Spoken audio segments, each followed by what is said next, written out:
আসসালামু আলাইকুম বন্ধুগণ। দেখতে পাচ্ছেন আপনারা একটি বাংলাদেশ ফিশিং জাহাজ বঙ্গোপসাগর থেকে মাছের ব্যাগটি উড়াচ্ছে জাহাজে।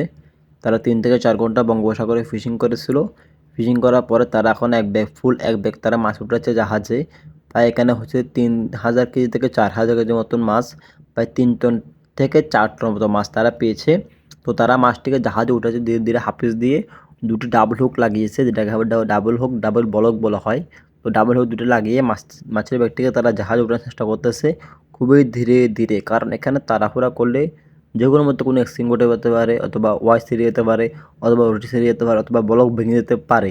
এই কারণে জাহাজগুলো খুবই সেফটিভাবে মাছটিকে জাহাজে উঠিয়েছে। দেখতে পাচ্ছেন আপনারা খুবই সতর্কভাবে মাছটিকে জাহাজে উঠিয়েছে। প্রায় 2000 থেকে 3000 থেকে 4000 মতো মাছ তারা পেয়েছে। মাশাল্লাহ প্রচুর পরিমাণে মাছ পেয়েছে তারা। কিছুক্ষণের মধ্যে মাছের ব্যাগটি খুলে দেওয়ার পরে আমি বুঝবো তারা কী কী মাছ পেয়েছে, এবং মাছের নাম সহকারে ইনশাল্লাহ আপনাদেরকে ডিটেলসে বলে দেওয়ার চেষ্টা করব।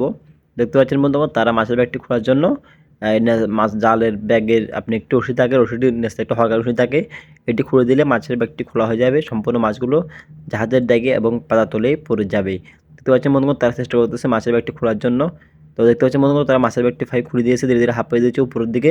সম্পূর্ণ মাছগুলো জাহাজের ড্যাগে ছড়িয়ে যাচ্ছে। দেখতে পাচ্ছেন বন্ধুগণ, এগুলো হচ্ছে আপনি দেখা যাচ্ছে কলম্বো মাছ, এটাকে বলা হয় টার্জান ফিশ বলা হয় এটাকে, ছোটো প্রজাতির মাছ আর কি। দেখতে পাচ্ছেন বন্ধুগণ, খেতে কিন্তু খুব সুস্বাদু হয় এগুলো। ছোটো মাছগুলো আপনি যদি ভালোভাবে পরিষ্কার করে ফ্রাই করে যদি খেতে পারেন, খুব সুস্বাদু ছোটো মাছগুলো। এটাকে বলা হয় কলম্বো মাছ এবং স্যালা মাছটা, দুটো মিক্স আছে। বন্ধুগণ, আমার ভিডিও যদি আপনাদের একটু যদি ভালো লাগে থাকে তাহলে অবশ্যই লাইক কমেন্ট শেয়ার করবেন। আর আমার চ্যানেল নতুন আসলে অবশ্যই চ্যানেলটি সাবস্ক্রাইব করে আমার সাথে থাকবেন এরকম নিত্য নতুন ফিশিং ভিডিও দেখার জন্য। আসসালামু আলাইকুম, খুদা হাফেজ।